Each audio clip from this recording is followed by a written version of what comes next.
Welcome to Real Talk Christian Podcast, where we drink coffee and have real conversations on faith, culture, and society. This is Marc, Hyde. And Chris Fuller. And today, we're actually going back to our roots a little bit with this conversation, Fuller. We're going to go back and have a conversation with one of the first conversations we ever had at the coffee shop, asking the question, has the church become too corporate? And not just corporate, but systematized. Fuller, you ready? Let's go.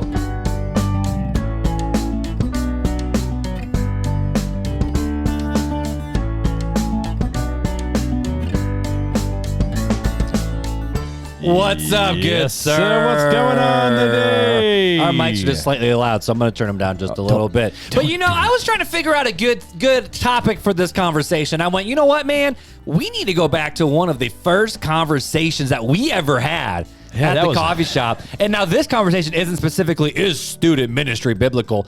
But that was one of the first conversations we ever had. Yeah, it was. Like, that was one of the first. That was the first Starbucks conversation. And we talked about what's the purpose of student ministry, how should it be designed, should we even have our kids in the public schools or not? Like, what situations should we put them in? Absolutely. Because remember we talked about, we're jumping the episode really fast apparently. We talked about the idea of, as teenagers, are we launching them out to come back and talk about it, or is it boot camp where we're training? You're not ready to go out and shoot the gun yet. Right. Like, you got to learn the stuff first. Right. You got to go through boot camp and then AIT, and then we'll send you off to war. But speaking of teenagers, good Fuller, we've been having a lot of fun in the Facebook community. Now, this is a couple months since we've had these fun conversations of me and Beth also making fun of me for my young conversations of slang terms and stuff like that. But bro, I stuck up for you. You sure did. I stuck up for you after your wife said no. But because we were talking about the beige flags. I'm like, hey, I taught something new because fellas get old. And she's like, shut up and sit down. You're getting old too. And I'm like, wow. And then I was like, what did I say? Something like, no, we call it seasoned or something like that. Something like that. And so Beth had to jump on the good old Facebook group and put your boy back in his place. So and then I posted a meme with George from Seinfeld talking about how I feel when I use terms like in a handful of slang terms or whatever. So we're having a whole lot of fun with that. Yeah, and that's the one I said. I'm still waiting for fire to come back. Absolutely. Which, side note, I think it is. I think that's fire is on its way back. Which, fun fact, did you know? When is legit coming back? That's what I'm... Oh, probably when we're 40 and we should not be using any of those words. Yo, dog, that's legit, man. That's fire right there. When my skinny jeans are supposed to be, disappear, that's when that price should disappear too. But I actually didn't know that phrase of that's fire. I actually didn't know that one. What? Until I was in my early 20s. And you ready for this? Adam Taylor said it. And I said, what did you just say? He goes, I'm like, that's fire? He goes, you don't know this one? That's awesome. That's cool. I know. I think Adam's like, I don't know, maybe 6-7 years older than me. But I'm like, nah, dude, we used to say that's sick. Like, that was for us. Like, that's sick. And then it turned into, that's dope. Yeah. Yep. Dope. When people started coming up with that's dope, I was like, and then it turned into, that slaps, that claps, that's popping. Which, side note, I probably got the best compliment the other day on one of my websites because someone said, yo, man, that new church website's slapping. To the church staff who's in their 60s. And then they messaged that to me, and I'm like, you're welcome. They said it's us. You're welcome. And I think it's derogatory. Could you fix that? But so in honor of the Gen Z terms we've been just slapping around with beige flags and other things, I have here with me, guys, a list that Fuller has not seen. I'm a little worried. We are going to play a game together of how old is Fuller. What we're going to do is I'm going to read a... That joke wasn't funny. That was awesome. We're going to play how old is Fuller? How old are you, Sabrina? So I'm going to say some Gen Z terms, and I want you to tell me their definitions. Okay. Now, some of these are not really Gen Z terms because we use some of these too, but either way, I think you're going to do okay. When you told me you were going to do this, I even put in the text, I'm scared. Yes, you did. And I just laughed so hard and then walked out of the house with a bunch of kids screaming and a mess and said, sorry, Beth, have fun. Some of these I think you're going to get. This list was actually compiled last year, so it doesn't have this year's stuff in there. But here's the first word. Do you know what the word or the phrase glow up means? I've used this one a lot. Like you're going to get like primped up, like you're going to make yourself look good. Used in a sentence, man. Like I'm going to get my glow up on. No, it's more of I would use this phrase where it's like Okay, you look at someone's like junior high picture, and then now it's like, dang, you sure glue up. Like you had a glow up. Gotcha. So like you refine like a fine wine. Yes, Gotcha. it is improvement. Right, I feel you. Glow up is an improvement. Like the audio quality from episode 1 to episode now, man, we had a big glow up. We had a glow up on the podcast. We did. All right, what's that? All right, here's another one. You should know this one. Slay. Like that. That's awesome. Wake, slay, and wake, pray, and slay. Okay. What? It's to do a good job. What? Like you got. But what did you say? Wake, pray, and slay. That sounds like a drunk person. Someone take away this man's new pads. Okay, here's the next one. Bet. This is what I use all the time. Bet, dog, for real. But bet, man. What does it mean though? I don't know. Like legit. Like that's right. Like agreement. It's the Gen Z version of amen. Sure. So Fun fact. I was close. Like it's on. You got to give me a point. Like yo, you want to go to Chick-fil-A? Bet. Like that's sure. Yeah. Okay. Here's another one. And this isn't Gen Z, but vibing. You know what vibing is? Like, we just vibing. Like you chilling. We just vibing. Just like you chilling and grilling, bro. Exactly. See, chilling and grilling. What the heck is chilling and grilling? You know. Come on now. I know chilling. I know Netflix and chill, but I don't know chilling and grilling. You never heard chilling and grilling? No, man, bro. We just chilling and grilling, man. Is that from your No, that is a different thing. Did you get the munchies? Okay, this one I don't even know. Stan. I hate this word. STAN. Stan. No idea. This word is synonymous with supporting something. Okay, this is a fun one. Sus. Like sus. Like suspect. Like what most Gen Z people are nowadays. No, I'm just kidding. I'm sorry. Don't be. No, it's like suspicious. Don't be suspicious. I know what it is. Facts. Facts like truth. Yep. Okay. I don't know if you know this one. Simp. SIMP. Like you be simping? Simp. What is? Yeah. That's how you would use it. I've heard it used, but I don't know what it means. All right. Here's a good definition. Right. All right. Your boy's supposed to be hanging out. You're supposed to be hanging out with me, and then all of a sudden you ditch me for the girl. You simping. Don't be simping, bro. Okay. Don't be simping. I got you. So you're ditching. Yes. Yes. So in the actual definition of the word, it is a term for someone who admires another person, usually used in a derogatory way to imply someone is paying weird amount of attention to another person. Oh. Don't be simping. Oh, so like a stalker. No, it's more like gaslighting your friends into hanging out with you. That's more so what it is. All right. But okay, that slaps. Like that's cool. Like that's awesome. I don't know. How about this one? It means it's really good. Like Okay, there's something like it's banging. Like that's not just banging. I got you. It slaps. Like there's slaps, and then there's a whole level of tiers. Another one. Okay, we're getting close to the end. Understood the assignment. Like man, he understood the assignment. He knew what he was supposed to do and did it. I understood the assignment. Yeah, he did what he was supposed to do. I understood the assignment. Cap, like that's like no lie or no cap is no lie. It's like truth. Yeah, look at you. I learned some. Ready? T. What's the T? Like what's the T, homie? What's the scoop? Yeah. Man, some of these Gen Z's like, what's the scoop? Yeah. What's the scoop? Like scoop the of ice cream. You ain't heard of the political scoop? It's what's like the T? Ready for this one? L. Like, yo, that's an L. That's a lie? Nope. I don't know. Okay. Yo, outfit, and that's a big L. Like, it's legit. Loser. What, you call my outfit a loser? Look I'm just saying. Talking. Look who's talking. We matching today. Like you got like gray shorts with a black stripe, a blue hoodie, and a yellow shirt. Oh shoot, with some baby puke on it. Man, you be. Look at, I got some baby puke on this hoodie. That's a big L right there. Oh, speaking of big yikes. Big yikes, like oops, like oh man, that's a big mistake. I don't know. Yep. Okay. You know those ones. You know what basic is. I've introduced you to basic. Sure. I introduced you to ghosting. Yep. What about main character vibes? Like they're giving off some mad main character vibes. The problem is the everyone star of the show. They're the front runner kind of thing. Yeah. So on the podcast, you got main character vibes, and I got that dorky sidekick. You know do. What I'm saying? Yeah, you do. Oh man, not me. But the problem is most Gen Zers think they're the main character when in reality they need to sit down, shut up, and get a job. Like that's really what it comes down to. So, my bad. I'm like instead of mortgages. Instead of the main character, I'm like the guy like taking out the trash in the kitchen in the background that nobody even ever sees. You're like, there was a guy in the trash taking out the trash in the background. And I didn't even see that, and it's like then you rewind it, you look, you go, oh, there he is. And he's wearing a monkey suit. That's me. That's you. I'm the dorky friend. I am the dorky friend. You're the Joey from Friends. Joey does not share food. I'm not that good, though. I'm Gus from the coffee shop. Or Gunther or whatever. Gunther? I'm Gunther. You Gunther? That's who I am. Like, he makes an appearance like every 5th or 6th episode, and he's kind of weird. And that's I'm more like Ross, where I want to be the main character. I'm trying really hard, but everyone knows, bro, including me, I'm not, but I still try. No, you are Rachel.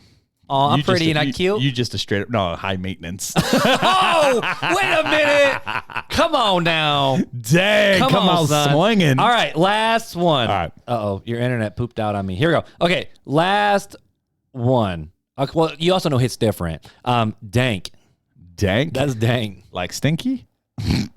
Like that's the way we used to use it. And apparently, this is the most popular slang term among the Mormons in Utah. The Mormons in Utah like to use it. It's typically used in meme culture, referred to a hard-hitting meme, and doesn't have a real definition. Like we used to, okay, so if someone said, man, that's so dang. People are saying words that don't even have, like, first of all, pretty much my whole vocabulary. All these words are words that are not in the Webster dictionary. So they're probably there now. No. That's the Urban Dictionary. That's true. Not the Webster's dictionary. True. Okay, they're not real words. They're just made up words for culture that will come and go. But if someone says that dang, like so man, dang. What did that used to mean? Oh, I don't know. I'd have to go. Like you dank, you danky. Like that's the way when I used to be in my former life, we'd say, man, that weed is dank. Because like it smells. It's wretch. I say wretch. Yeah, right. Or fetch. Stop trying to make fetch a thing. That's some skunk weed or something like that. You know, we'd come up with all sorts. Which can we talk about that? Anyways, even though it's legal, the one thing that I hate the most about weed is I gotta smell it. Like walking through Raleigh Children's Hospital, I don't want to smell that. Here's the thing, it's awful. When you do it a lot, you don't even notice the smell. It's when you don't do it that you know. It's like a smoker, right? A smoker doesn't realize. I was thinking more so someone who works in a manure patch. Like, no, a smoker doesn't realize how bad they stink until they stop smoking and smell other people that are smoking, and they're like, "Man, you smell." That's the bad. thing. Like, different of what's like ethical or not. I think smoking weed is super selfish because it stinks. It does. It smells up everything. Well, cigarettes do too. But absolutely. So and BO. We don't want that body odor either. That's dank. With that, we're going to go ahead and we have a gift that was sent to us, my dude. We've had coffee. Someone just sent us coffee. Do you know who sent us coffee? Where was it from? I don't know. It's Mexican, though. It's from Colorado. Ooh. It's from Phoenix something. Your little baggie, say it, is your box near you? My cute little baggie? No, my baggie's over there. Oh. So, it's Phoenix something coffee company. I forget what the other word was. No, we're not drinking that tonight. But it's from Colorado. No, we're not drinking Tecovas. Well, you are drinking. I was drinking. Chugged. I finished my coffee before we came down, so I'm drinking the classic. I keep looking at the screen, though, because we have something new on our camera. That is kind of out of focus if you're on YouTube, so I'm going to bring it back a little bit. Yeah. Ooh, if you are on YouTube right now, I'm going to post. It's probably already posted like months ago on Instagram. Someone sent us a pouring gift. Coffee. So if you're on Instagram, if you're not, go check this.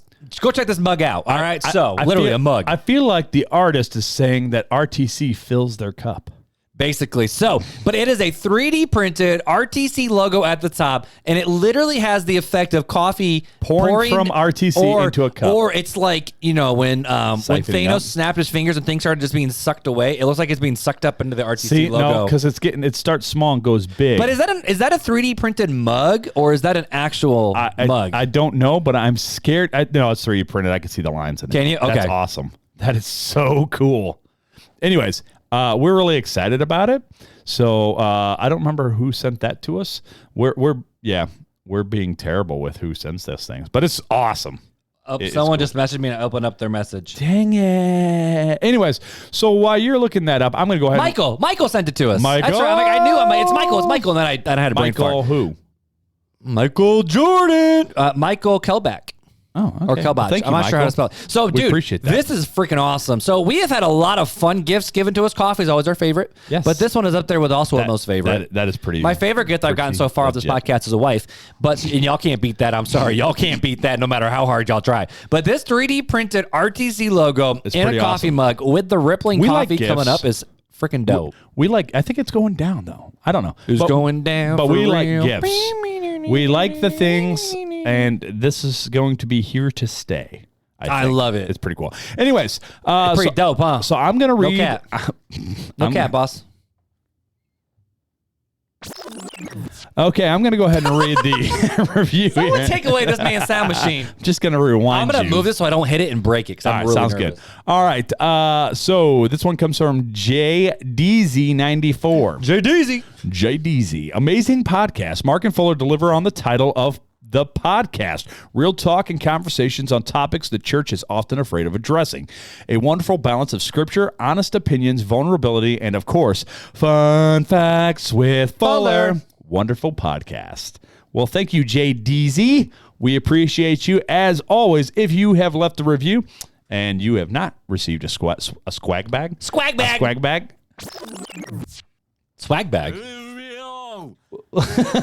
It's just... You love this drunk guy so much. Don't leave me alone. To me, it's like every time I have a word vomit, that's what it reminds me of. We'll get to the show at some point, guys. I promise. Anyways, if you haven't already received a swag bag, reach out to us, send us your name and address, and we'll promptly get that out to you. The best to our abilities. Usually I put it in, and it's really Janelle that takes care of all of it. And she's usually, if we put it, so she checks it on Monday. She's on top of it. And it goes out that week. So if it comes on Tuesday, Wednesday, Thursday, Friday, Saturday, Sunday, she'll see it that following Monday. And sometime during that week when she's out and about, she will take it and drop it off. I love it. If it comes on Monday, you have to wait till the following Monday before she sees it.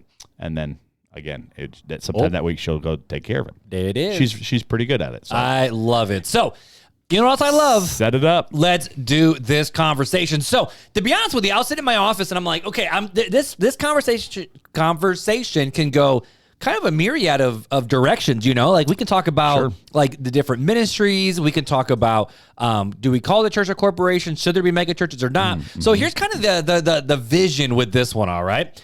Lay it out. The vision for this episode is more so around the idea of not is the church a corporation? How should we run church and all the different things? But more so around the idea of the fact of has America maybe commercialized the church? Have we corporatized it? Have we made it into more of a thing than what it's supposed to be? An entertainment business? Not even just entertainment business, because that's just the one side. There's also the other side of, the church shopper, or the expecting the paid staff members to do all the work of the ministry because we're paying you to do your job, or pastors who look at the people in the pew as like little slave people who's supposed to just do all these different things. So it's kind of a really big vision for this episode. But I think I want to stick very nice and tight to the idea of the fact of what is the purpose of the church, talk about the different ministries of the church and the structure inside of it, and have we made it too corporate in terms of how we structure the church, in terms of top-down, bottom-up type structures. So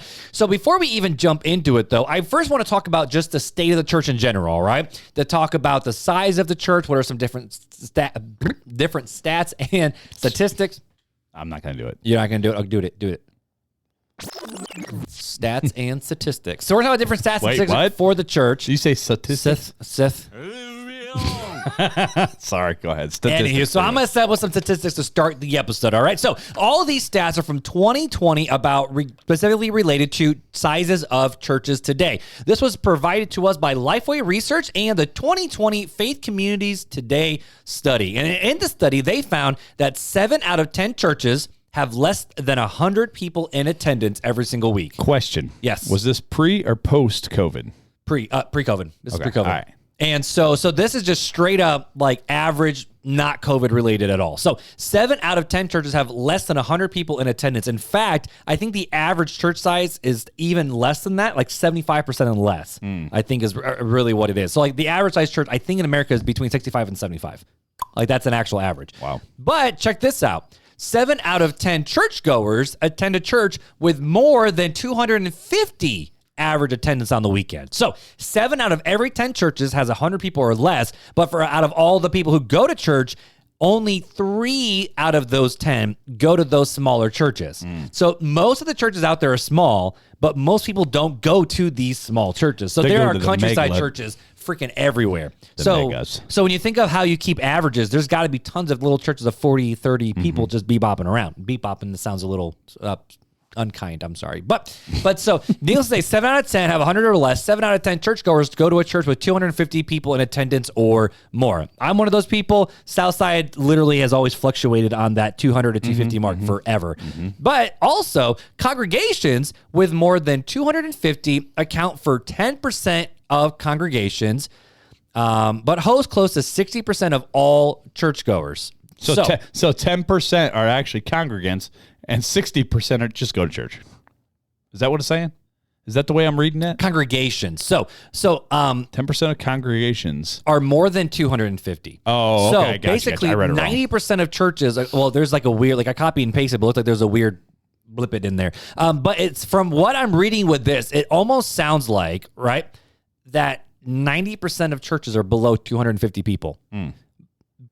Which is just nuts. Which it would be because it says, 7 out of 10? Yeah, it's nuts. So the average church building, though, check this out, seats 200 people. But yes, the average attendance is 65 people. But then I thought this stat was fascinating that they included in this one. The average Catholic and Orthodox congregation every single week, though, is 400 people. Sumere Padre Espiritu Santo. So when you look at these different stats, it's very easy to get a kind of doom and gloom vibe of where the modern church is at, where the fact of a lot of people who go to church want to go to these bigger churches, but most of the churches are smaller. So in response to that, a lot of marketing companies, church marketing companies, pastors, seminaries are doing everything they can to help these churches grow numerically. A lot of times it's not for bad reasons. It's because if you don't have a church there, you can't, necessarily help the community out. There's not a place for people to gather, but you also want to gather more people in because that means more people are hearing Jesus, more people are hearing the gospel, more people are being introduced to this new life. So it's not a bad thing for churches to be like, yes, we want to reach more people, not to boost our numbers. We just want to reach more people because that's what we're called to do. We're called to go out and share our faith with people.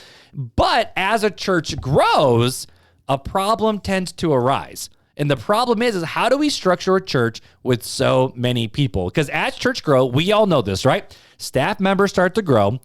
Big building projects start to happen. It can be from a small church, adding a gym, adding a bigger sanctuary, adding a youth wing, children wing, all these different things. Different ministries are formed inside of each of these churches to cater to each one of these different ministry brackets. Technology continually improves to the point where the fact of so much of tech is used to pull off these services. And if you don't have tech, you can't even have a worship service anymore. And then to keep up with everything, the church has to systematize the entire beast to keep it running and operating smoothly. And soon the church has become a machine full of workers, policies and procedures, ministries happening, next step programs, and so much more. And my big question is this is the way it's supposed to be? Or is this a curse of not just in America, but I would say the Western world where we have the freedom of religion to operate however we want, where we don't have to fear persecution. We don't have to fear, trying to keep the main thing because that's literally all we can do. But instead, so many churches now have budgets that are ridiculously huge. They're growing like crazy. They're bringing more staff members in. We're siloing off all these ministries so that way every group has their own tiny little ministry, and then there's little ministries inside of those little different ministries. And is that the way church is supposed to be? Is a systematized, corporatized machine, or is it destined for something more? Is there something in the middle? So that's kind of where I want the conversation to go tonight. So I have a bunch of different questions here that, yes, we need to talk about, but we don't have to talk about all these questions. It's just some good questions. Are we going to talk about them right now, or do you want to talk about them later? I'm going to tee them up, and then we're going to just knock them down. Line them up and knock them down. Okay, like dominoes. Basically. Let's go. So the first question that we have to ask is, what's the purpose of the church? All right. So the first purpose, let me back this up. We first have to ask, what is the purpose of the church? And then we should ask the question of, okay, so in the Bible, because we have to go back to what the Bible says, is there such a thing as structuring the church body at all? And then from there, it's just a lot of conversations like, what's the purpose of the different ministries? Should we have these ministries? Should we have a bunch of committees? Should it be single pastor or multiple pastors? Are the modern church ministries even biblical? And what does a healthy church even look like? So you ready? All right, let's go. So question is what is the OG purpose of the church? There's another term for you, OG. OG. What's the OG? Or what's the original gangster purpose of the church? I don't know. What is it, Mark? I'm not going to use gangster in church, but what's the original purpose of the church? All right. So I have 4 different things here listed of what is the purpose of the church. Okay. First and foremost, it's the gathering of the saints. The church is the saints. They're the called out ones. Jesus even said, upon this rock, I will build my ecclesia, my church, my called out ones. In Acts 2:42, though, we see that the early church devoted themselves to the apostles' teachings of Jesus, to the fellowship, to the breaking of bread, and to prayer. And then when you go into Hebrews, I didn't bring this verse here with me. I don't know why I didn't. The author of Hebrews even says the words, don't neglect the forsaking of one another. So the church, first and foremost, we just have to recognize is it's the gathering of the saints. Those who have followed Jesus make up the church. It's not the building, it's the people. The next purpose of the church is to be taught the ways of Jesus, right? So when we look in the Great Commission, we see that Jesus says what? Go, therefore, and make disciples of all nations, but then do what? Baptizing them in the name of the Father, the Son, Holy Spirit, teaching them to observe all the things I have commanded you. And lo, I am with you always, even to the end of the age. So the commandment was, go tell people about me. In other words, go make more disciples, baptize them, and teach them. Yep. So the goal of the church so far is it's the gathering of the saints to learn about the teachings of Jesus. Hence the descriptor, or for us now, the noun of the word Christian. Bunch of little Jesuses running around. All right, so then the question is, okay, so the church is the called out ones. We're called by Jesus, and we're supposed to learn the teachings of Jesus to do what? And the answer is we're called to do good works. So when we see the Great Commission, it literally says, go into all the world and preach the gospel to every creature. Ephesians 2:8-10, I love these verses. It says, I know it in the King Jimmy, not the not the other translation. Yeah. For you are saved by grace through faith, and this is not of yourself, it's God's gift, not from works, so no one can boast. And here we go. For we are his workmanship, created in Christ Jesus for what? Good works. Which God prepared ahead of us for us to do. So we are called by Jesus, but we're created in him to do the good works which God already prepared for us. And then we see in James 1:23-27, it says, but be ye doers of the words and not only hearers, deceiving yourselves. Because if anyone is hearer of the word and not a doer, he's like someone who looks at his own face in a mirror. For when he looks at himself and goes away, it immediately forgets what kind of person he was. But the one who looks intently into the perfect law of freedom and preserves in it, and is not a forgetful hearer, but a doer of the works, this person will be blessed in what he does. If anyone thinks he is religious without controlling his tongue, his religion is useless, and he deceives himself. Pure and undefiled religion before God the Father is this, to look after orphans and widows in their distress, and to keep oneself unstained from the world. So we're both supposed to do good works for other people, but we're also, for ourselves, supposed to do good works so that way we, like it said, don't get stained by the junk of the world. So far we see the purpose of the church is it's the gathering of the saints, to learn the teaching of Jesus, to go and do the good works, but ultimately it's all for God's glory. What you see in 1 Peter 2:9, it says, but you are a chosen generation, a royal priesthood, a holy nation, his own special people, that you may proclaim the praises of him who called you out of darkness into his marvelous light. So that way we can proclaim the praises of God who called us. Ephesians 1:11-12, it says, in him we also have received an inheritance, because we were predestined according to the plan of the one who works out everything in agreement with the purpose of his will, so that we who already put our hope in Christ might bring praise to God's glory. So far, when we see all these different things, the purpose of the church is to come together to learn the teaching of Jesus, to encourage one another, to do good works to the glory of God the Father. But we also can't forget that we're also sent out into the world so that way other people can come to know God as well. We see that in the Great Commission. We see the early church spreading and sharing their faith with everybody. But the interesting thing, though, is the Bible never really says, go out into the world and show them the Romans road. It just says, go and make disciples. So as we're going, we're supposed to introduce people to the ways of Jesus. And the question is how do we introduce people to the ways of Jesus? A, we talk about it.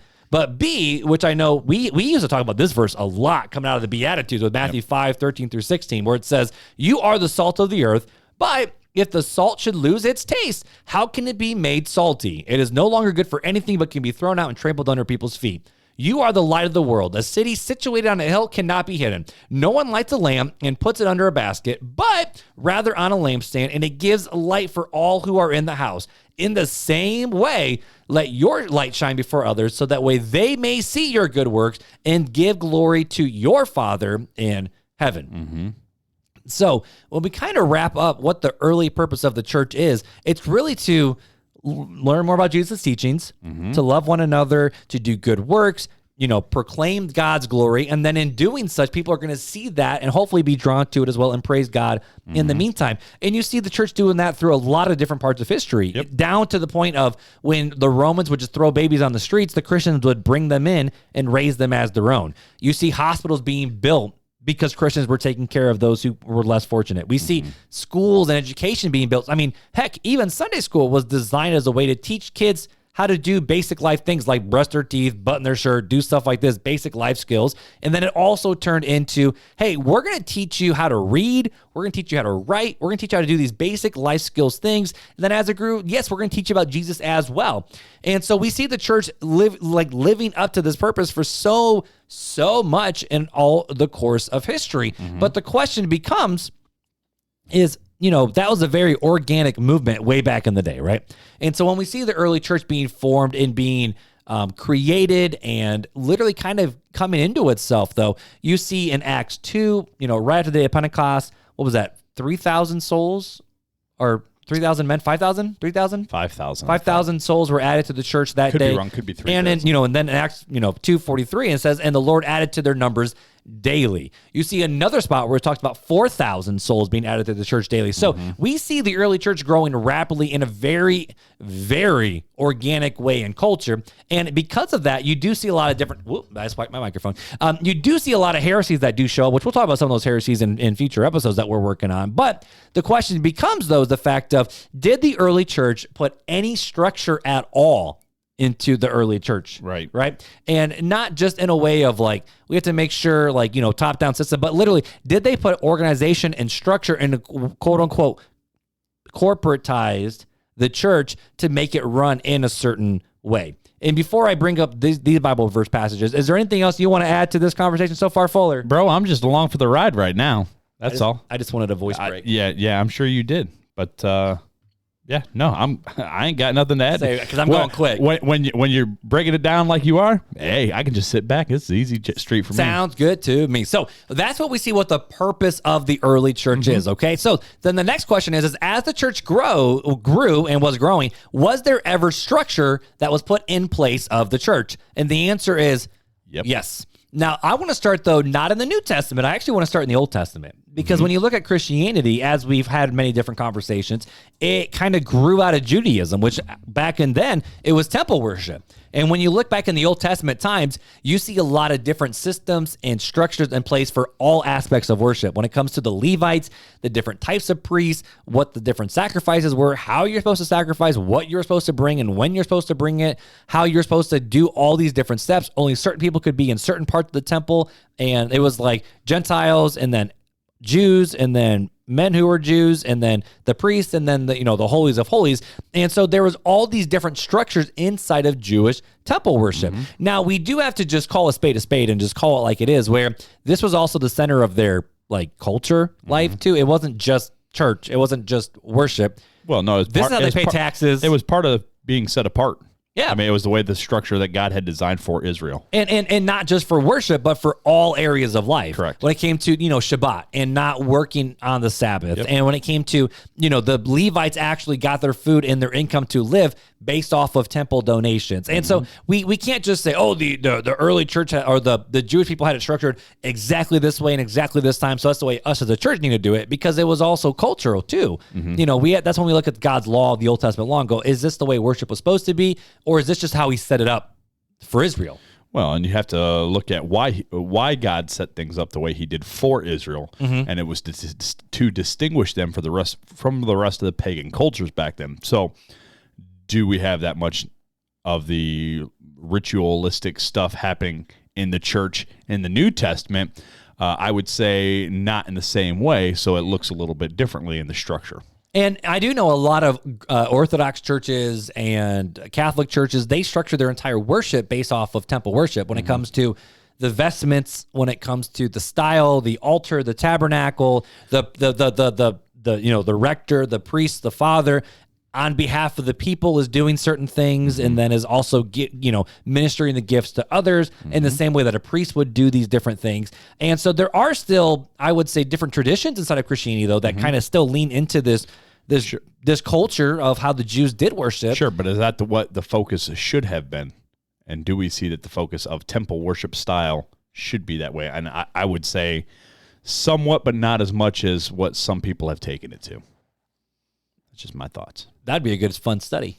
That'd be a good, fun study for you to do. So for me to do? For you to do, and then tell me about it. So, but when we jump into the New Testament, right, we start to see different structures that are put in place, all right? So as the church is growing, we see problems starting to show up in the church. And so when we see in Acts chapter 6, we see the introduction of somebody called a deacon, or deacons that were introduced into the story of the church. And the reason is because the Hebrew Christians were rejecting the Hellenistic Christians to the point where the widows were not getting any food at all.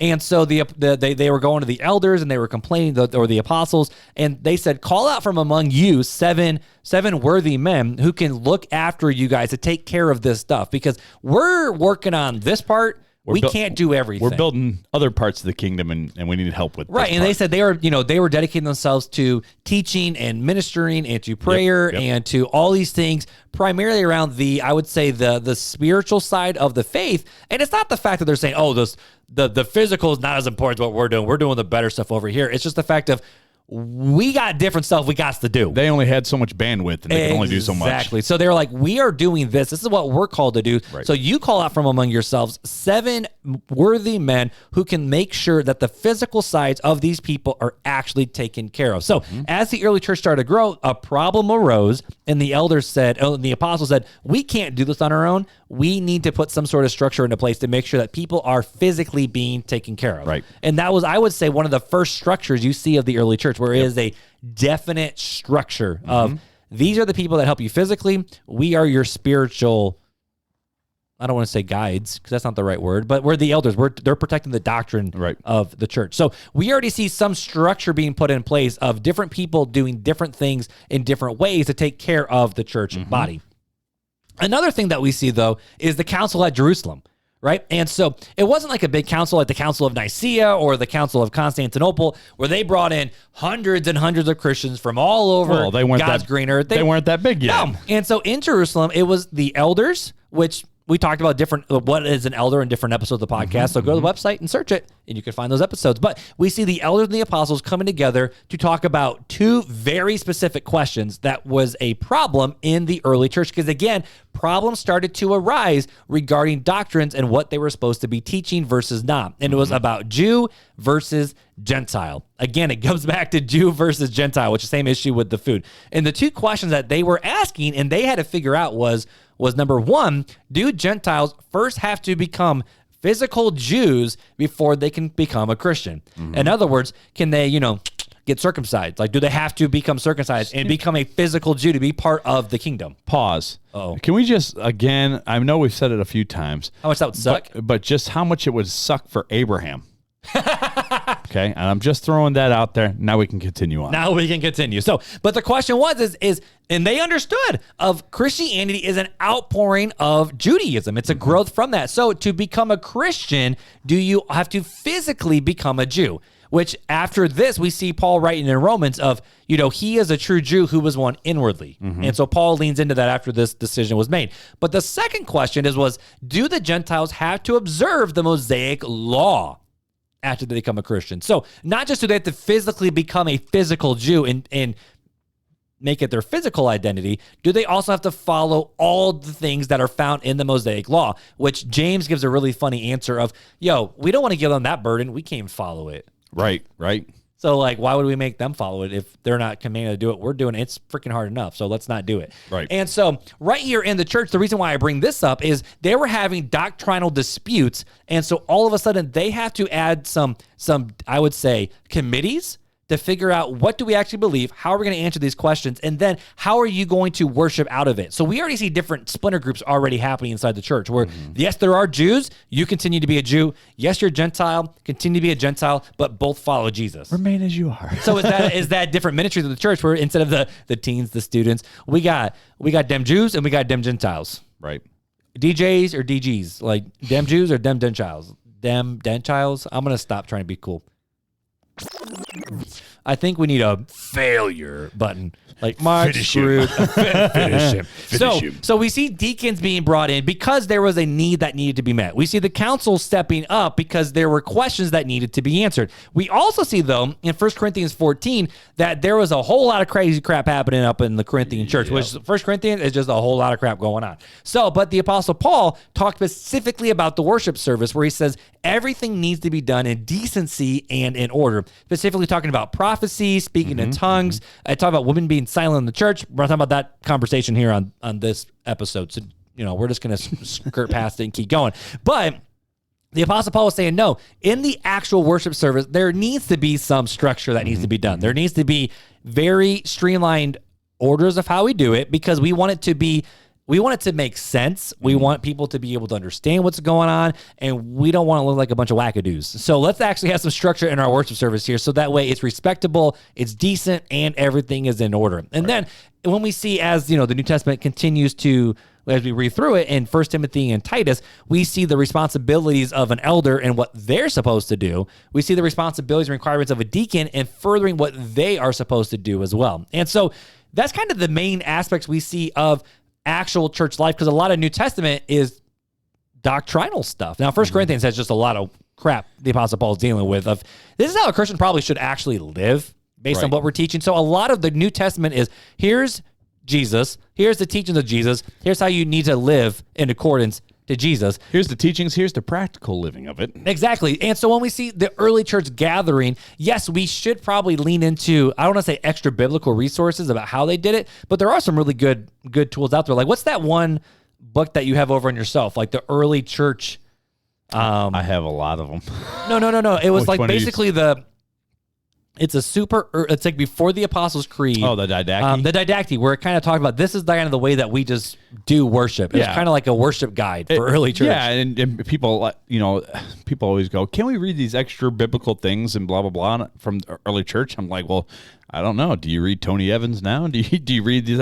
So you don't take them as canon, right? They're not inspired words. So you have to remember to filter everything as it's not inspired. The Bible should always be the baseline. But I don't think it's wrong to read like the Didache. It's not scripture, but it was close enough to the time to where you could see kind of how the person who wrote the Didache or the Shepherd of Hermes and stuff like that, kind of their thought process and the way that they viewed living out Christianity.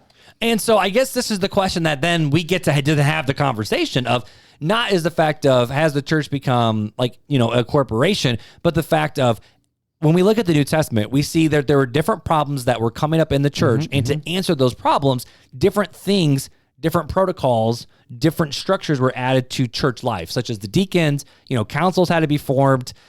We see the Apostle Paul even saying, like, hey, elders, your job is to look after the faith, to make sure like things are running the way they're supposed to. But I guess my question is the fact of, when we look at the early church, we see elders, we see deacons, and I guess we see apostles, overseers, and we see overseers. We see in 1 Corinthians 12 that there's different responsibilities the church have. Like some are given to the role of apostle, some the teacher, some an evangelist, some a pastor. We're all given different gifts to edify the body. So my question is, and this is where a lot of churches start to fight then with the difference between home church and big church and overly structured church versus loosey-goosey. We just roll with what the Spirit's telling us to do.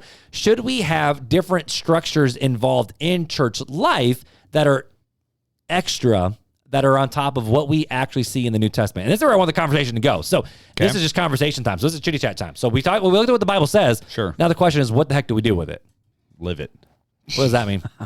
Like, should we have different ministries? Should we have pastoral roles? Should we have officially paid pastors? I think before you get into that, you gotta get down into, is God a God of structure? And I think we have enough biblical evidence to say, yes, God is a God of order and structure. Now that can be taken lightly and not enough structure be involved, and that can be taken too heavily and too much structure be involved and leaving no room for the Holy Spirit to move whatsoever. And so I think that there is a balance, and I think some churches do it very well and some churches do it very poorly. I think that a church that is like the pastor comes unprepared all the time, the worship team comes unprepared all the time, I don't think that's the way to do it. I don't think that a church where a pastor goes, I have to stick to 35 minutes on the dot. Or I've got 3 worship songs. It's going to start at this time, end at this time. This is what's going to be done, like to where it's down to the minute, and they have to stick to that. To me, if you want to sing an extra chorus, go sing that extra chorus, brother. Like that's to me leaving room for the Holy Spirit. Now there's still structure in that, right? So we're not coming unprepared with no songs, and we're not coming unprepared with no message to give, because it's all about teaching and edifying. And how are you supposed to teach if you come unprepared? Now some people would argue with me and be going, well, I do preparing every day in my life when I do my devotions. And I would say, yes, I would agree that is preparing. But even on this show, we come with notes. Right? We have a certain topic that we want to talk about, and God takes and moves it to where he wants it to go, but there's still a guideline for us to fall back to, in my opinion, and I think that that's a proper structure, right? There's a line, if you're doing those daily devotions in that prayer, God's going to probably put something on your heart, and you'll be able to speak to this more than me as a former pastor, but God puts stuff on your heart to where then you can bring and study for and bring those notes. And now, again, that's still leading the Holy Spirit through that conversation, because you don't have your entire sermon typed out to where you're just reading your sermon word for word.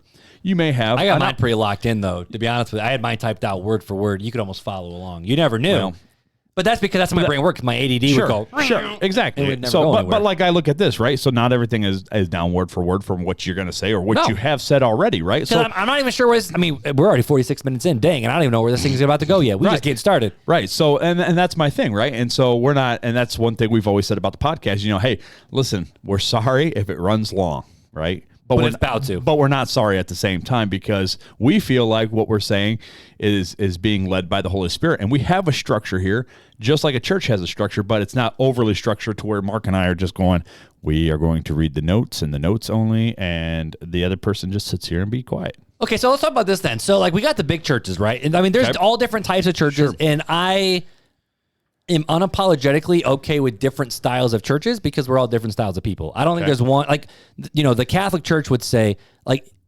and they systematize the snot out of that thing in a good way of, it doesn't matter what parish you go to, it's going to be the same readings, it's the same church calendar, it's all these different things. And it was such a way because the Catholics said, we want to protect the doctrine of the Catholic Church, which we would say, You done messed up, boo boo, because there's some bad doctrine. Doctrine of the Bible. There's some stuff we might have a little chitty chat about. We've had a lot of those chitty chat moments. A lot of those chitty chats, but they would say, especially when you look at the history of the Catholic Church of why they put these systems and structures into place, it was to make sure that the people all across the world were getting the same information. So it wasn't like this guy was going rogue over here, this guy's going rogue over there. Sure. Now, all Catholics have the homily, which every priest does a different homily, but it's always the same New Testament readings, Old Testament readings, the different church calendar dates, all these different things, because we are one church. So we all want to be on the same page and learning the same things and reading the same things, because our community it's a beautiful thing. So we want to do that. But then there's other churches that are like the small churches where it's the fact of, I don't know if the pastor really came prepared or not, because he's not really that great of a speaker, and the music is atrocious because nobody can carry a tune in a bucket. And then you got you got mega churches where it's every single person on the worship team is a full paid musician and staff member, and they hire you for that. Yeah. And the pastors are, for lack of a better word, speaking circuit style pastors, and they're writing books and they're doing all these different things.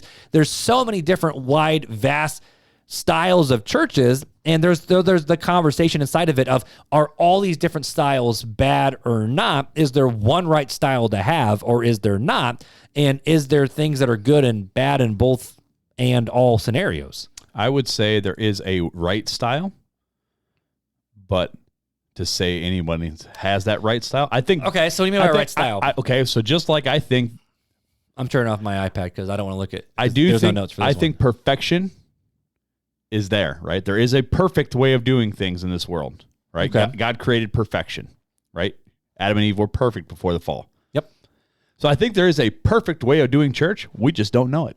We're fallen creatures, so we never understand what that perfect structure is intended to look like. And I think God gave us a snapshot with some of the Old Testament stuff and some of the stuff in the early church, maybe some snippets and snapshots of it, but I don't think we will ever fully understand what a perfect church service, gathering of believers. So can we ever say that church does church wrong? Like, okay, like I think of like Elevation, right? Sure. Elevation, their music be bumping. They write their own songs. They only sing their own songs, but every other church sings their songs too. I don't think... And it's big bad bumping music. I think it's the intentionality behind what the big churches do. Right? Okay. And I don't think... all we're looking at is the fruit, right? As Christians, we judge each other by the fruit, right? And what does the fruit look like? Does it look like those paid worship pastors? Does their lives look like what they're presenting on the stage, or are they being hypocrites? Are they having secret lives? I think... And some do because the fame, I mean, there's sadly documentaries all over the place where the fame has gotten people. But there's other people who the fame hopefully haven't gotten. But pastors, the fame, but...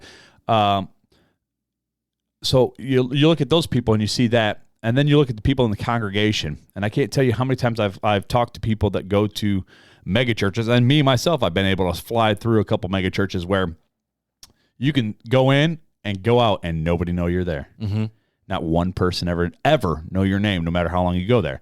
And so it's a good place to hide if you want to check the box of going to church. But can't you do that with a small church too? People at least know your name, but you can fake it for 50 minutes on a Sunday. Sure, you can, but people are going to notice more, and they're going to be like, "Hey, I want to get together with you." And then you're going to dodge, and they're going to be like, "I don't know about this person," Whereas it's a little bit easier to do, I would say, in the bigger church. And I'm not saying I'm 100% against big churches. I'm not saying that. What I'm saying is it's easier to hide in bigger churches. Okay. It's easier to get too big of a head in bigger churches as far as worship leaders, paid staff, pastors. It's easy to get lost in that fame and become untouchable because you're like, so there's just a lot of caution flags, I would say. Okay. Not necessarily red flags, but there's caution flags that I would say, ooh. So are there also, I guess this is my question, because I know some churches in this community that are unapologetically, I'm going to say this from my point of view. Sure. Don't care about evangelism more than they do about discipleship. Because I've heard some pastors say, my job is to teach these people. And if they go out and bring people in, that's cool. But that's not what our church is about. Well, I think but you can do the opposite too. A church, and there's some in this community that are too much focused on going out and not taking care of the people within. Mm-hmm.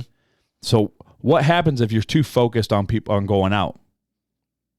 You're going for depth. You're not going for you're going for numbers, not going for. So what's going to happen is people are going to come in and quantity over quality. They're never going to grow, and eventually they're probably going to fade away. But is that and this is my question: is that the purpose of the church? Well, because the church is the gathering of the saints to teach the teaching of Jesus. For gathering, to be taught in the ways of Jesus, for uplifting, to do good works. How are you supposed to learn all that stuff? To how are you supposed to learn for God's glory? How are you supposed to be the light that shines before men? If you aren't growing in your own spiritual life. So how are you supposed to do these things? So if you're focused on the outward of go, go, go, go all the time, but you're not also focusing, I think that this is the reason why you have shepherds and you have evangelists, right? You have the pastor and you have evangelists. So there's different people for different roles. And I think the person that is the pastor is supposed to tenderly care for those within. That's his focus. He shouldn't be focused on, and nor does he most of the time have the opportunity to constantly focus on the outward stuff, right? But he should be focused on the inward stuff. And he's training up those people, and out of those people are being trained up to be the go-outers, to go and gather and bring in and go and gather and bring in. And they're not being able to, because they're constantly going and gathering, they're not always having the time to foster that discipleship, right? Right. But that's what the pastor inside the church is doing. So it's kind of a tag team. It's not one better than the other, but they're tag teaming it together and being able to grow spiritually mature Christians that then help expand and go out. And then, so if they're doing that correctly, there's always that question of, if a church is doing its job, should it ever be as small as 40 people? So I don't see. And I'm not hating on the churches of 40 people because I attended one for years. So I don't see anywhere. I was gonna say I don't see anywhere where size matters in Scripture. Right. I think that 40 people can be good. I think non-growth could be seasons. Mm-hmm. I think declining numbers could be seasons. I don't pretend to know what's going on. I put my trust in God. he's going to weed and he's going to seed, basically. And that's up to him, right? My job is to go and water and plant the seed, and he's going to give the growth if there's there. I leave that up to him. There's those that I've been in churches where it's been 10 people. It's been 10 people for a long time. You house church, bro. But them, you house church, bro. Well, no, it's just not even that. Not even the house church, but just like a church gathering. There's a church up in Niles I know about right now that's got 15 people, and it's been that way for 10 years. But let me tell you what, the spiritual lives of those 15 people are awesome, right? Every last one of them is dedicated, and their spiritual fruit shows, right? They're not a dying church, in my opinion. They're just, God has them where they're at. Again, numbers doesn't mean anything. It's the quality of within that means something, whether a church is thriving or dying, in my opinion. If you got 1,000 people, but every one of them is only an inch, it's like 1,000 wide, but only an inch deep, it means nothing. But if you have one that you're discipling inside that church, and it is the best relationship, fruit out the wazoo, you're a winner, brother. You are a winner as a spiritual mentor. Yeah, you can go out and continue to be rejected. Christ never said go out and make disciples, saying, well, everybody that you go and witness to is going to come in, or that your numbers are going to greatly increase. It may not be you. You may just be the seed planter. You may never be the harvester, ever. You might just be always planting seeds and never get to see the fruit of your labor. But Paul, Jesus does say that the fields are ready for harvest, though, sure, too. 100%. But does that make you a harvester? You don't know that. Right, because Paul said, I watered and Paul watered and Apollos. No, was it Paul planted and Apollos watered? So, but here's the thing, right? So you may have a church of 10 people, right? And you and your people are constantly going out and planting seeds, and you guys may never see the growth. But then those people that they planted and that they've gone out and talked to, hey, they're wanting to get plugged in now. So maybe they go plug it. Maybe your church isn't their style, right? Maybe they don't want to read the King James. They want to read the CSB. I don't know. Whatever the reason. And sometimes when people are trying to find a church, that's why these quote unquote secret churches are generally larger. Sure, but because people can't come in as explorers. But I know of a couple that they went to New Life, right? And New Life just wasn't a fit for them. Does that mean New Life is bad? No, it doesn't mean it just wasn't a fit for them. And so then they checked out another church, and it wasn't a fit for them. And then they came to Southside, and they think it might be a fit, but it may not be. It may not be where God has them. Does that make any of those churches bad? No. So numbers mean nothing. Sometimes it is that personality, the connections that get made. There's a number of things that could increase or decrease numbers. So what if you have a church where half the church is made up of the Hydes?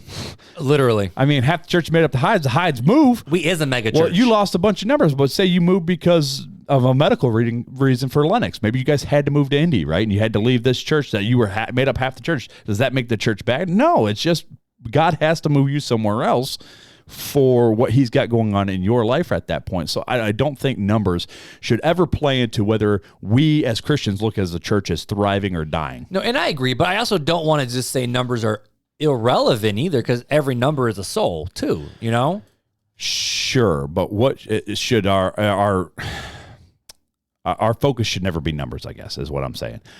If our focus is numbers, we've already missed it, right? We've already missed it because now we're just focusing on the numbers. We've no longer focused on the person and helping them to become the best follower of Christ that we can help them do.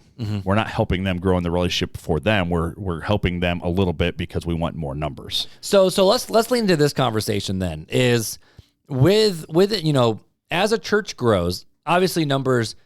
You and I both agree the numbers are not the most important thing. Right. You would say it doesn't matter at all. I would say it matters some, but it's not the most important thing.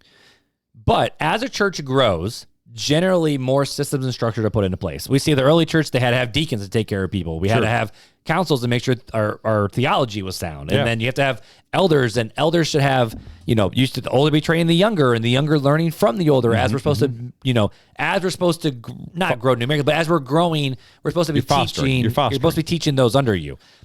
As the church grows in the modern church culture, generally what happens is, you start with like most church plants, right? Or like house churches, 20, 30, 40 people, right? That church starts to grow. all of a sudden they call their first pastor. They call the pastor. And then that church can keep growing. They call another pastor, like an associate pastor. They buy a building. They bring on the youth minister. They bring on a children's director. They bring on admin staff. And all of a sudden, we have set up a, sorry, I got a frog in my throat. We have set up a, for lack of a better word, corporate style structure to make sure certain ministries are happening. Because when you see in the business world, there's different ceilings in the business world that you have to go to pass different growth numbers. Like for me, my personal business, I don't want it to be a massive agency. So therefore, I will not do certain things to make it that agency. But there's other people who want to grow an agency. That's totally cool. But to do that, you have to let go of certain things and then hire different people. And all of a sudden, you almost have a bishop style thing where you got top dog, CEO, owner running the joint. Then you got managers, then assistant managers, and then just your common employee. But then the idea is the fact of as you grow in the growth chart, you can go higher in this corporation. And, with churches, it kind of is like you got lead pastor or elders or whoever your leaders are. And then you have all these support staff ministries of either associate pastors or directors or whoever. And then all of them sometimes, like some big churches that I'm building websites for, they have literally 4 tiers of staff members before you get to the congregation in order to take care of the needs of the congregation. At what point does that become too commercialized, too corporatized? Is that a good thing? Is that a bad thing? Is that just the name of the game? And that's just kind of, it is what it is to take care of more people. Or is that not an organic growth like what we're supposed to have with the original purpose of the church? That's where this conversation can get fun. Yeah. So to me, I mean, my opinion, so I'll just speak. No, but I want it. Let's go. I'll speak it for those. We're going to fight. No, I'm kidding. So for me, I would say corporate style church. I'm trying to be careful of how I word this. Corporate style church does not have the same benefits or the same internal growth as it could. Okay. I think you have many challenges in a corporate gathering, corporate size gathering. Okay. Church. Where you're delegating a lot. So as a pastor, you have to let go of control, right? You have to let go of control of content, I guess, is more than anything. So you mean like doctrinal teachers, content, okay. Right? Well, you also have to let go of other things too, because there's a ceiling of 250, there's a ceiling of 500, 1,000 for different. So you lose that aspect as a leader, to where you can't oversee as well, and you could potentially create blind spots within the church structure. I think, and you could do this in small churches too. It depends on those you have around you, surround yourself with, and put in charge of different things. I mean, Southside could have that, depending, and we only have 4 elders, and a pastor. So you could get those. Well, it's technically, but 3 elders and 2 pastors. You could have one dude meeting with a group of 4 other men. So and just it depends on weird crap. Yeah, definitely. And so it depends on the intentionality of the main pastor and those under him. I think you lose the ability to help plug in to discipleship programs or to discipling others in a corporate sense like that, where you're mega church style. Okay, thinking mega, not 500, but you're thinking more the than 5,000, 6,000, or even 3,000. That's a crap load of people. 500 and above, I would say. It's harder to notice those who come in or maybe struggling and sneak out, or struggling and just leave because of whatever struggles are going on and you're not there. I think we're called to be there, to love each other in brotherly love. And how can you love your brother if you don't know who they are? So I think you lose that in those bigger settings. I think you get more of hangout people where they may not be theologically and doctrinally sound, but they're having small groups now.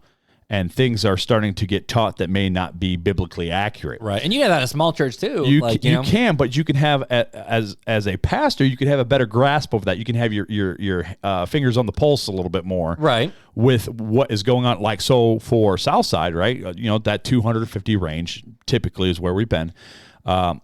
We as small group leaders have to report, right? We're reporting on what's going on in our small groups, right?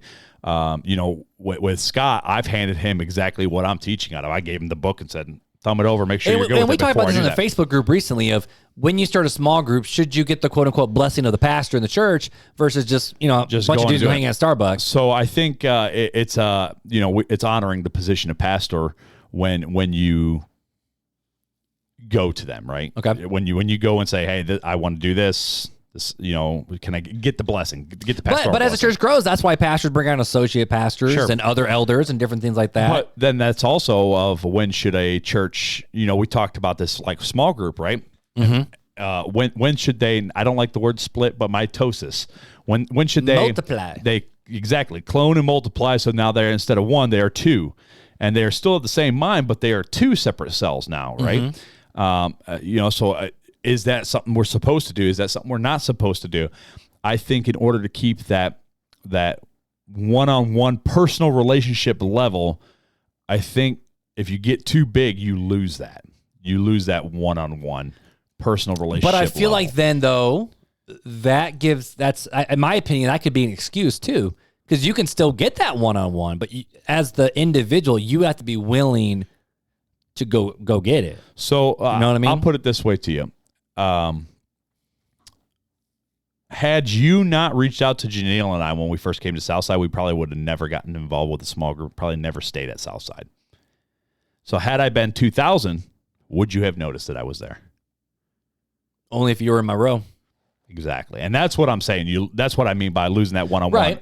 To where as church leaders, right? Again, Southside, Scott knows if somebody's new. Brandon knows if somebody's new. Mike Edwards knows if somebody's new. They see them, and they go, I'm going to go introduce myself. Mm-hmm. And then they foster that over weeks. Hey, I saw him again. Hey, good to see you back. And they start fostering it. You used to be really good at that, too, when you were on staff at Southside. You guys were always very good at being very welcoming, right? Past the greeters. And that's the personal touch. And I've talked to so many people, and they say, man, that's what I'm looking for. Mm-hmm. Like, that's what drew me here. That's what keeps me here. And is that personal family touch. And if that happens, though, and as the church gets bigger, then what are you supposed to do? Build a bigger building to sit 600, 800? I think because big churches can also pull off some amazing things that small churches just can't pull off. Sure. Or you can just do like what we do and just join the SPC, and then you can do all sorts of stuff. And that's right? it. But as we get different denominations, now we have more structure and more hierarchy, and that's what the Catholic Church would argue, and the Methodist would argue. But we have bishops, and they oversee all the different individual churches. I don't think there's a problem with having different campuses, right? I don't see a problem with that. So are you okay with like Southside different campuses rather than just here's a local autonomous church and another one and another one? Correct. Yeah, they're all under one pastor and one eldership. I would say pastor with subset pastors. Okay. To where the subset pastors are isn't that what the Pope is? The Bishop of Rome? That's how it started. That's how it started, and I don't think there was a wrong with that because Peter was one of them. So I think that look at James in Jerusalem. Exactly. So I think that's not a bad thing. I think it can go too far.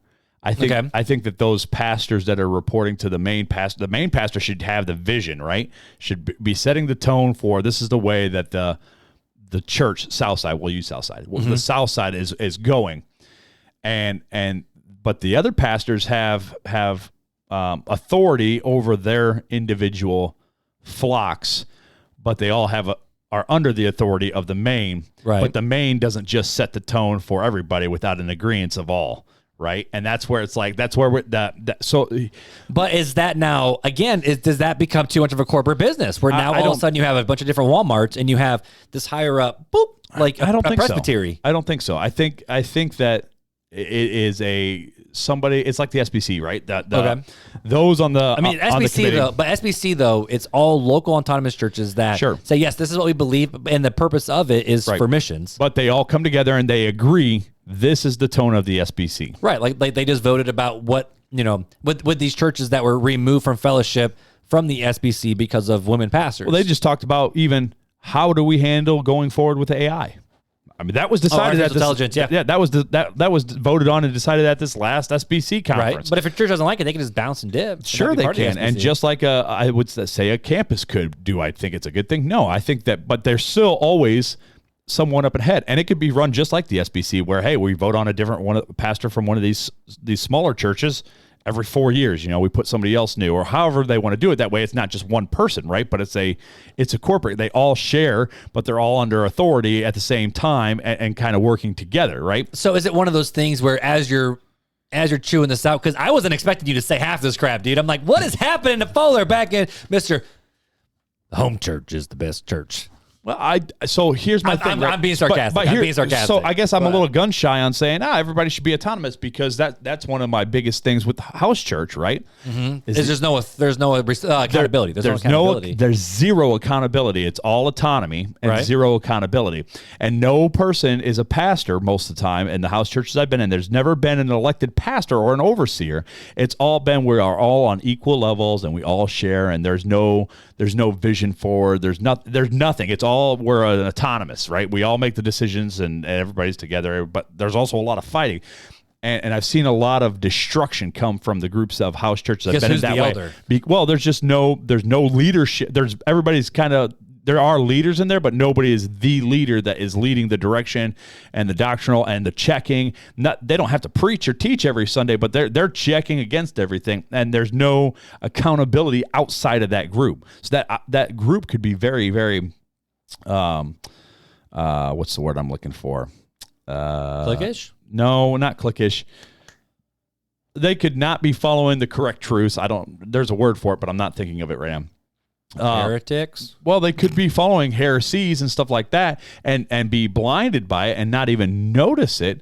But because there's none of that back and forth with others, or that accountability with somebody over them or brothers amongst them, they would never see it. It's a blind spot to them. So what I'm hearing you say is the accountability between the different churches is actually a good thing. Yes. But now this is where it gets hard with today's culture of, you have the Wesleyan movement, you have the Methodists, you got the Baptists, Southern Baptists, Independent Fundamental, we're the only ones going to Heaven Baptist Church, American Baptist Church. Yeah, sure. I mean, there's GARB, General Assembly of Regular Baptist Churches. There's Christian Missionary Alliance. There's Missionary Church Movement. There's Lutheran, First English, Nazarene.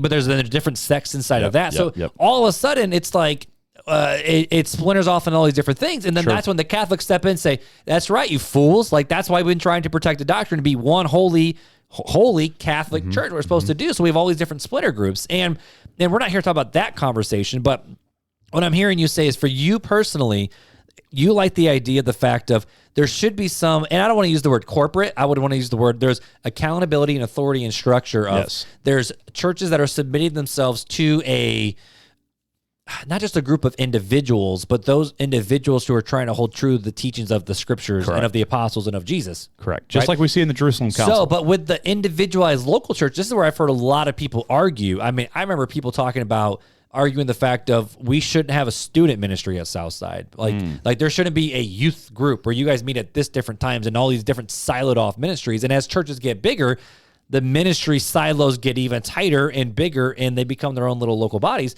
So is that we see that in a denominational level where, yes, we are doing authority to the elders. Some people would argue like, no, dude, we should like Southern Baptists don't say, no, the committee isn't the authority. The Bible is the authority. So Correct. So the SBC is actually a bottom up led organization, not a Methodist, Presbyterian, Catholic top-down organization. Right. So there is still structure to it. But what is the purpose of the committee? To maintain order and structure, right? Right. So even though it's a bottom-up, it still maintains order and structure. So where I'm going with that is, in the local church, as a local body grows, is it bad to then put in systems and policies and procedures in ministries where you have the elders and then support staff and then maybe support staff for the support staff, where you have these big budgets and buildings and ministries, and you can do some banging things for the community that you can only really do if you are that large of a church to pull something off like that.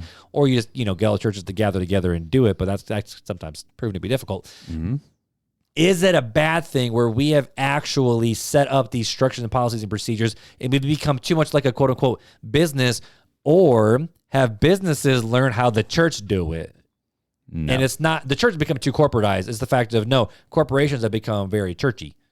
No. If you know what I'm saying. I am I explaining myself well for that question? Yeah, I would disagree with that statement. That I asked the question. Yeah, okay. Okay, I'll disagree with that Sorry, question. I asked the question.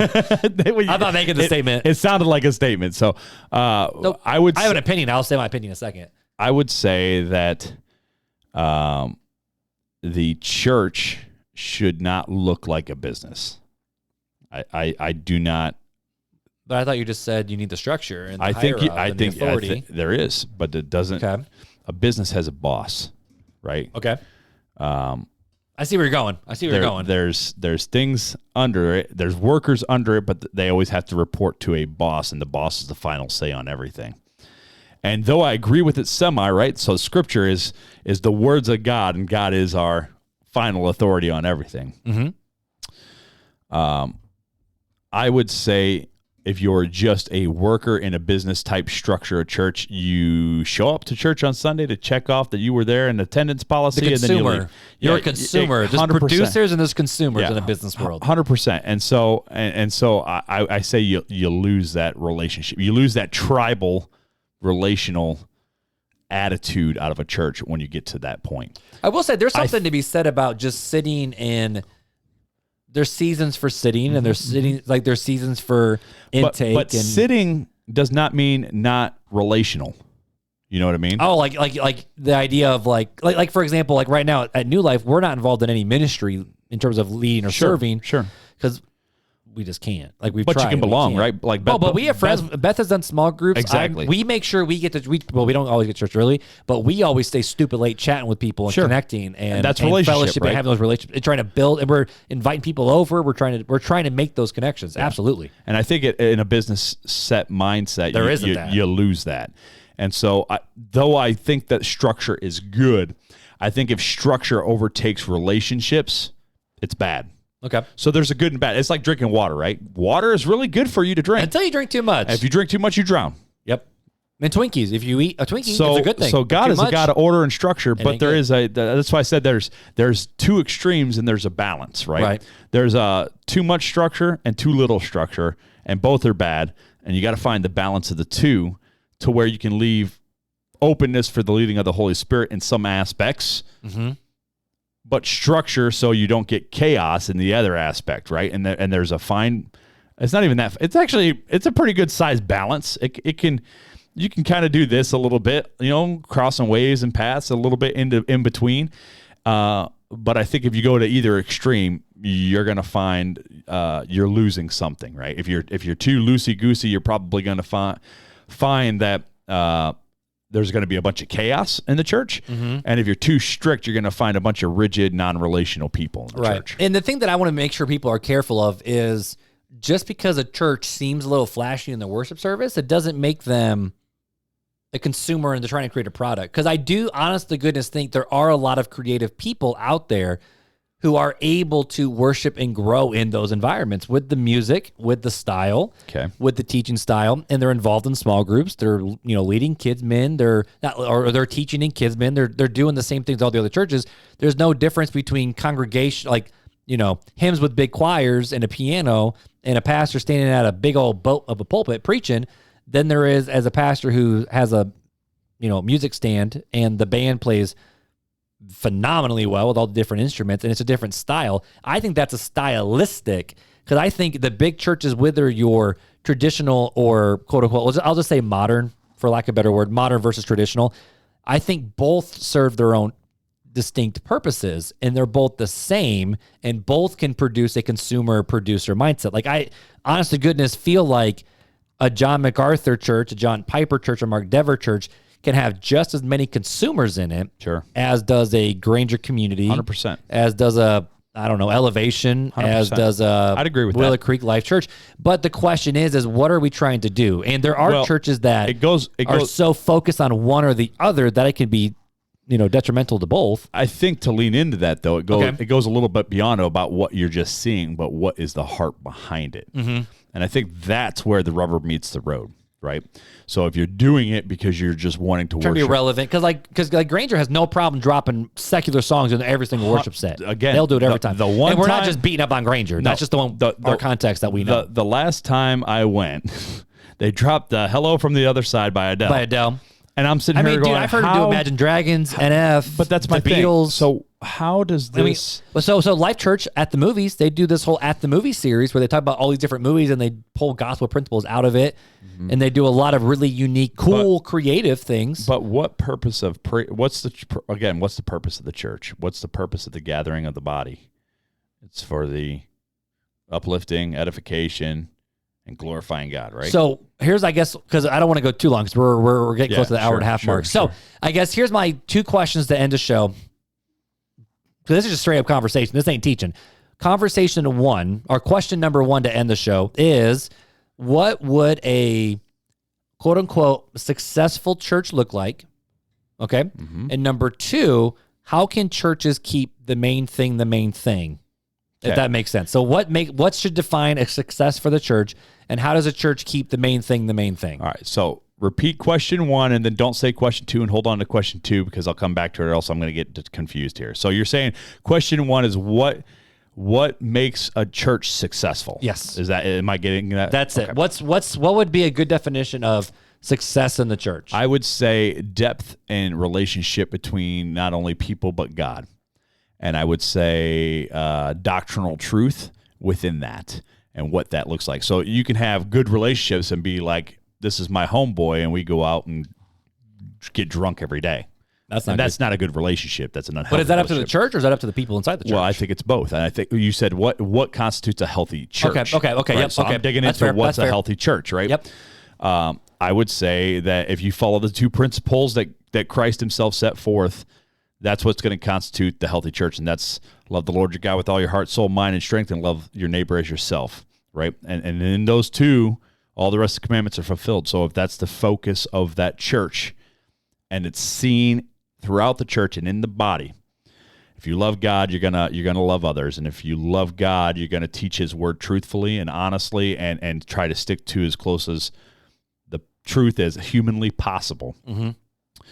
And you're going to love others unconditionally, and you're going to, soft word turns away wrath, and love covers a multitude of sins. And you're going to see this in the corporate gathering. You will see this, and outside of the corporate gathering, in the individuals' lives, you will see this. Mm-hmm. And I think that's what constitutes a healthy church. Okay. And then second question was, how do we keep the main thing the main thing? And then I'll answer both these questions myself. Okay. And so I would say my opinion on how do you keep the main thing is keep Christ at the center.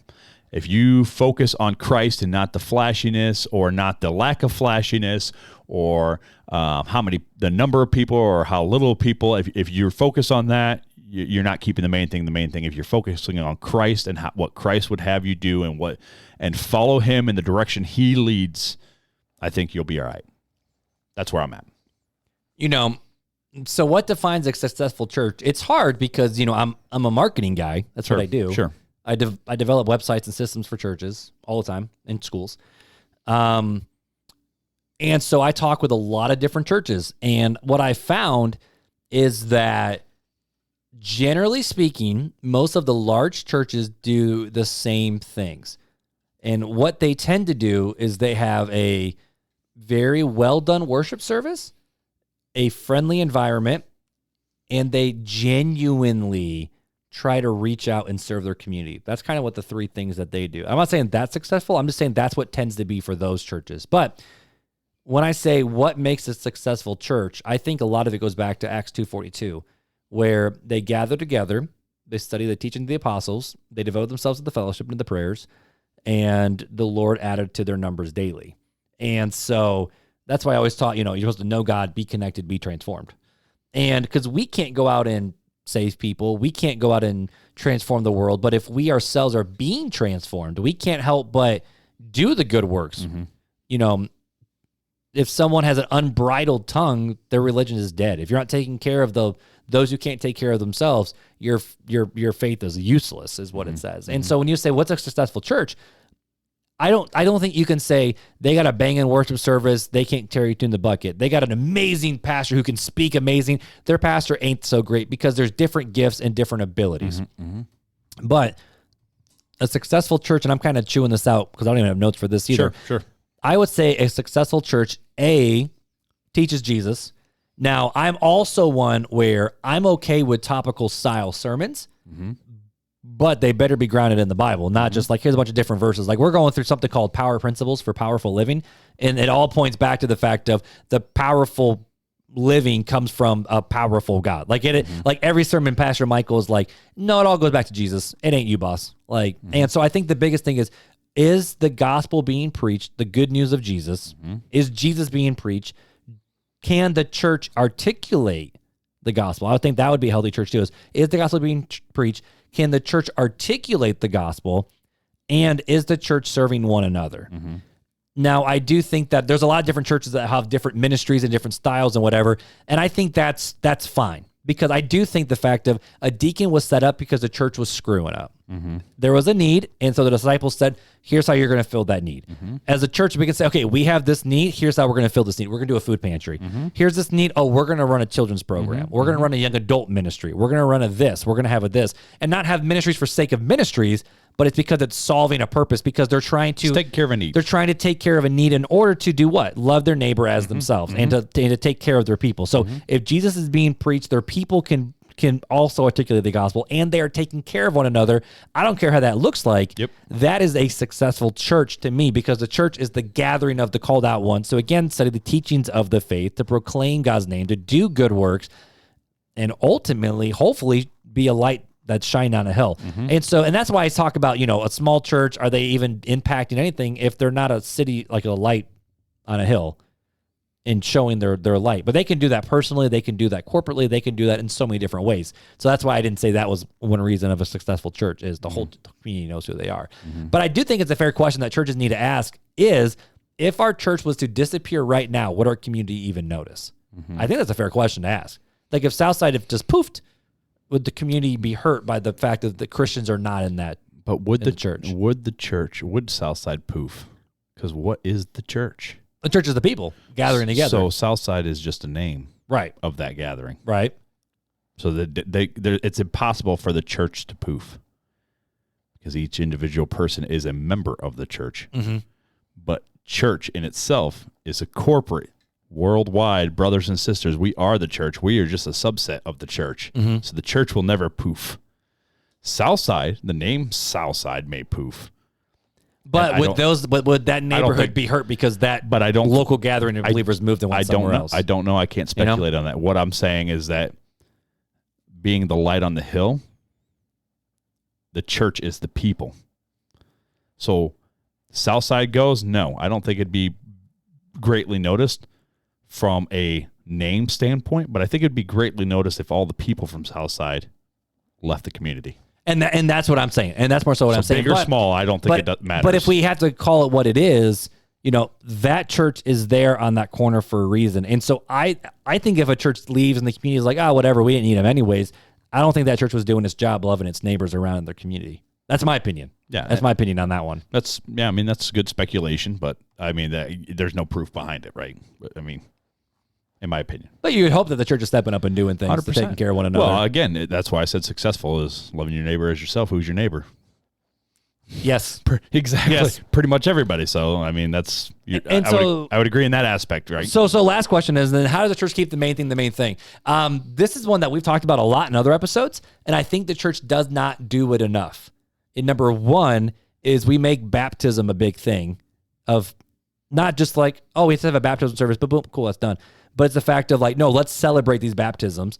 And then I think churches need to focus on the communion table more, the Lord's Supper more. And how is that keeping the main thing the main thing?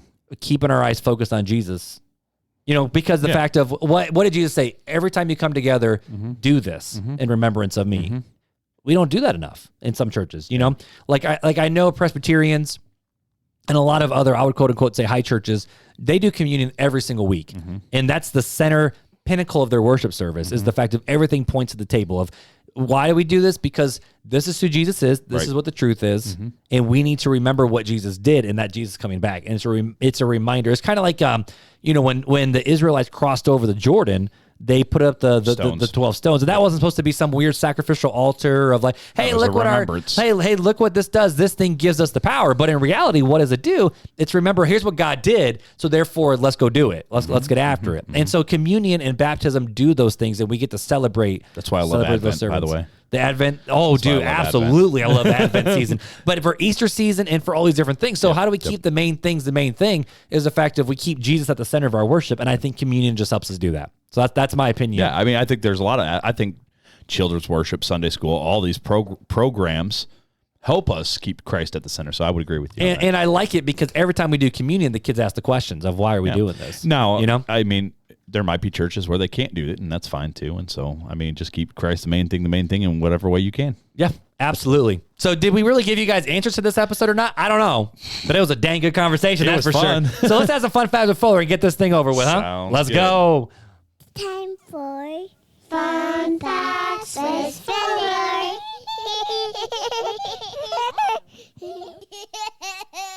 Well, all bro, right, my dude. We missed the 10 o'clock feeding, but we're going to try to get you home. I was just looking. Beth just said, okay, well, he won't be ready at 10. It'll probably be 11:30. Perfect. You got plenty of time. We'll make sure you get home by then. But anyways, today's fun fact. Did you know Tic Tacs got their name from the sound that they make? Really? Yep. Ever shook a TikTok? TikTok?